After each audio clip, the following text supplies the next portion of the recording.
Meu nome é Pama, que significa pai e mãe.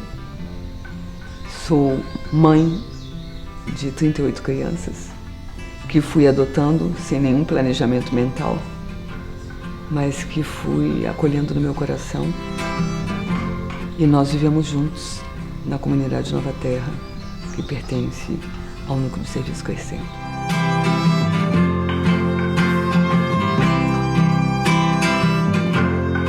Nós estamos juntos nessa tarefa desde 2003.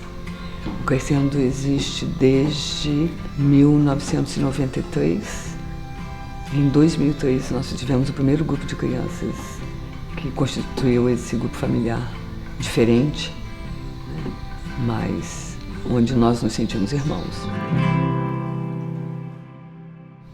Quando eu retornei da Figueira, na tarefa que nós fizemos lá durante 3 anos, que foi o trabalho da Irmandade, o município de Teresópolis estava com muitas questões, com muitos problemas com crianças. Me vieram dizer que uma assistente social estava me procurando muito por causa de 3 irmãos que estavam passando por uma questão difícil e que eles iam ser separados, né? Cada um ia para um lugar, eles já eram maiores, a mais nova estava com 5, o outro estava com 9, o outro ia fazer 13. E que ninguém ia adotá-los, e que eles iam sair do município e iam nunca mais se ver. Que já tinham perdido contato com uma irmãzinha, e se eu não podia, de alguma forma, recebê-los. Aí eu disse para ela que não sabia se as crianças iam gostar de ficar aqui, porque a vida aqui era muito diferente de como as crianças gostam de viver a princípio. Então, tinha que ver se a alma dessas crianças ia querer estar aqui. E se isso fosse positivo, tudo bem, elas podiam vir.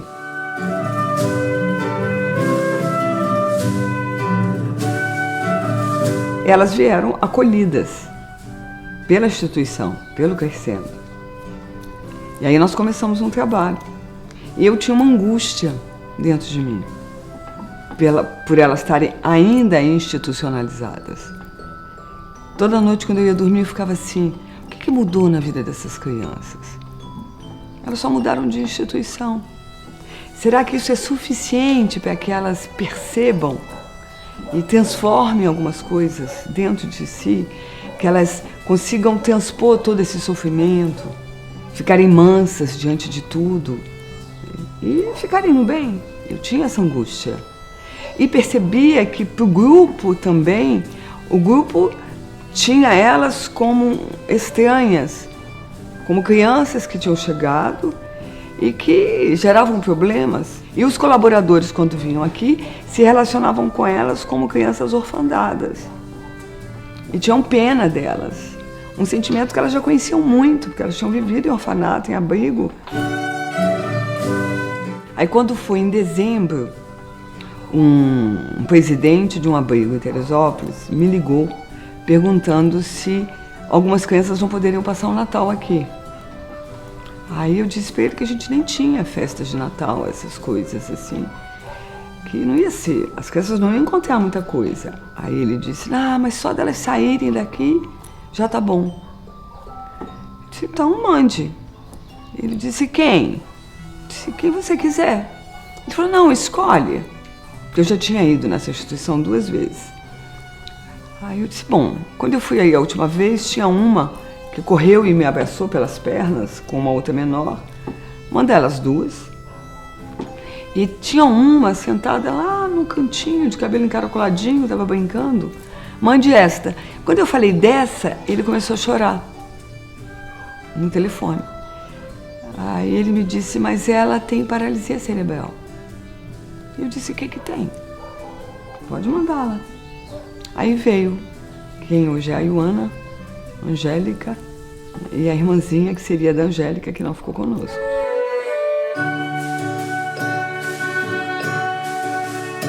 Quando foi em março, abril, essa mesma instituição tinha que fazer um trabalho de higiene em todo sanitário, em todas as fossas, e precisava tirar todas as crianças de lá.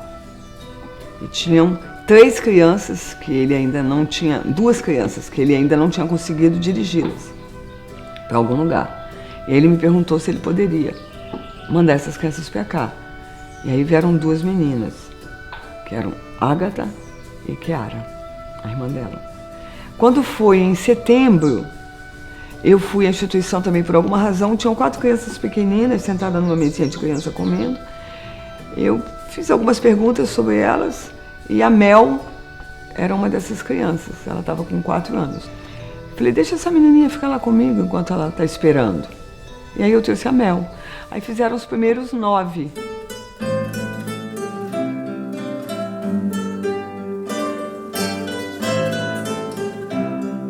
E eles, enquanto isso, estão na instituição. E eu, com a angústia, percebendo a relação do grupo com eles, deles com a gente, percebia que eles não se sentiam em casa. Eles não estavam à vontade. Eles se sentiam institucionalizados, apesar de serem pequeninos. Então tinha uma tensão, tanto do grupo para eles, quanto deles para o grupo. E eu que era a referência, assim, mais de intimidade para eles.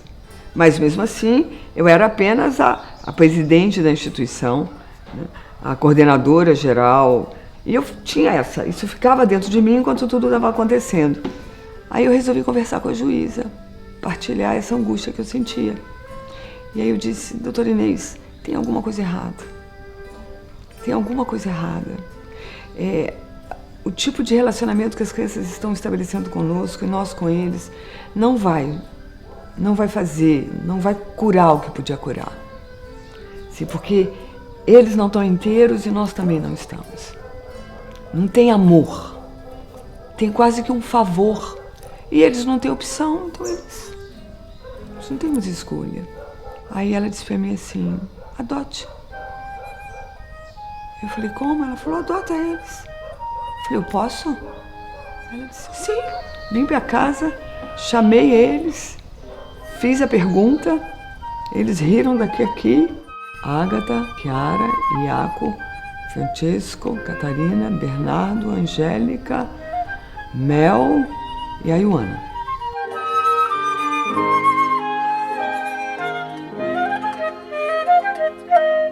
Eu parei de fazer muitas tarefas que eu fazia. Por exemplo, a minha ida às cidades para atender as pessoas, para cuidar das pessoas, que é o cartão de visita do Crescendo, para poder viver com eles. Porque aí eu coloquei eles na escola comum. E percebia que não estava bom, mas eu não tinha uma escola para ofertar para eles. E eu via as crianças vivendo coisas que eu dizia assim, não está certo isso. Aí eu procurei a juíza. E aí eu disse para a juíza, vai ser muito hilário, muito engraçado, daqui a 6 meses eu ser chamada na escola, porque as crianças da PAMA aprontaram na escola, fizeram isso, fizeram aquilo, e eu tenho que levá-los para o psicólogo. E disse para ela, essa adoção é séria? É de verdade? Ela disse, sim. Eu disse, sim. Então eu quero uma oportunidade para que eles estudem dentro do núcleo. Que eu possa abrir uma escola, a princípio só para eles. E se isso der certo, um dia a gente oferta essa escola para outras crianças. E ela disse, concedido.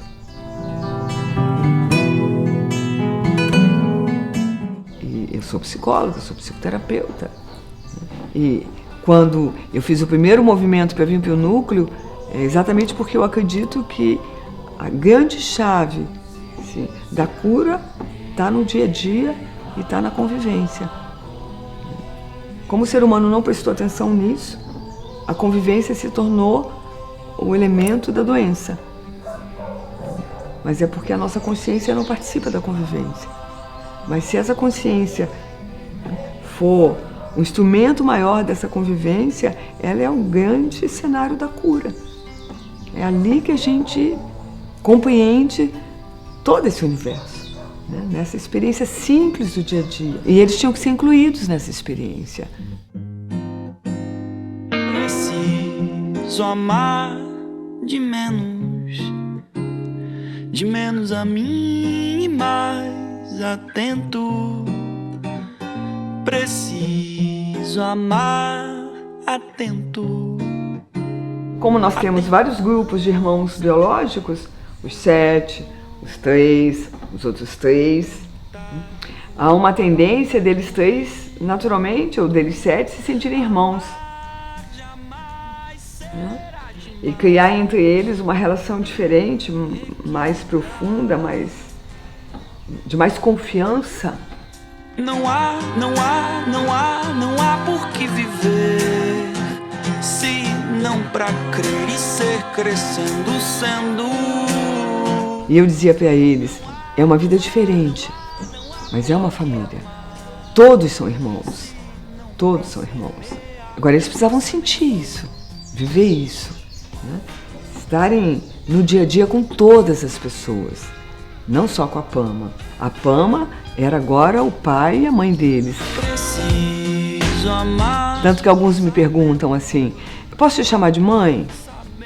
Eu digo, pode, nenhum problema, mas você vai perder. Ele diz, por quê? Eu digo, porque quem fala Pama, fala pai, mãe.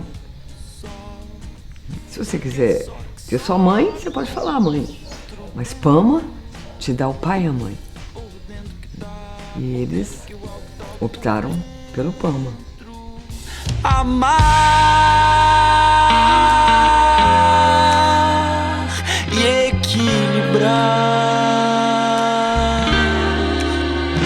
O grande desafio meu e deles, eles entre si, eles comigo, eu com eles, é nós confiarmos nesse amor que nos reuniu e nos entregarmos a esse amor. Então eu digo sempre para eles, vai lá falar com teu irmão, vai dar um beijo no teu irmão de boa noite. Vai ali ajudar o teu irmão, vai ali ajudar a tua irmã. Não há por que amar, se não pra semear. Preciso amar de menos a mim e mais atento. Preciso amar atento. Eu fico assim, que bom que a gente não resistiu. Que bom que a gente não raciocinou em cima de tudo isso, que a gente apenas foi obedecendo e foi seguindo, né? E transformou esse acolhimento num trabalho, né, de amor verdadeiro e arriscamos isso. Tanto que eles materializaram a comunidade Nova Terra. Eles são a materialização da comunidade Nova Terra. E digo para eles, eu não tinha meu nome numa lista de casais que queriam adotar e nem de mulheres que estavam querendo adotar crianças. Então eu sempre faço uma tarefa comigo de me perguntar e perguntar para Deus, sim, e zelar por essa oportunidade que eu estou vivendo com vocês, porque eu não procurei isso. Isso não foi procurado pela minha pessoa. E vocês também não estavam procurando por mim, como mãe de vocês. Então, é muito sério isso que a gente vive, é muito profundo. Porque se eu fosse apenas uma mulher que estava procurando crianças para adotar, isso teria um sentido. Mas vocês têm que se perguntar por que vocês vieram viver com a Pama. Porque eu me pergunto, né? Por que a partir de vocês eu me tornei Pama? Isso não é uma brincadeira. Nós não estamos brincando de adoção.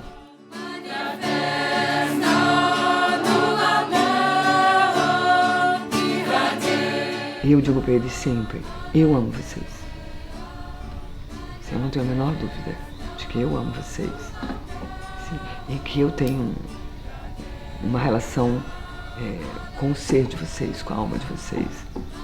E que o nosso encontro é um encontro guiado por Deus.